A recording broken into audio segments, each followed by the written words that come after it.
சொல்லும் பொருளும் சொல்லுகின்ற பாங்கும் சுவைப்பட அமைந்துள்ளதா என்ன பல்லாச்சாரும் அது பகுத்து ஆய்ந்து தேர்வு செய்ய காத்திருக்கும் நடுவர் அவர்களுக்கும் யார் பெறுவார் முதல் பரிசு என காத்திருக்கும் அனைவருக்கும் என்னோட போட்டி போட வந்திருக்கும் என் தோழர்களுக்கும் எனது முத்தான வணக்கத்தை கொத்தாக தெரிவிக்கிறேன்.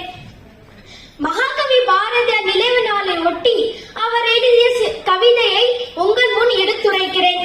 கவிதை தலைப்பு சுயசரிதை 1. வாங்க கவிதை பார்க்கலாம்.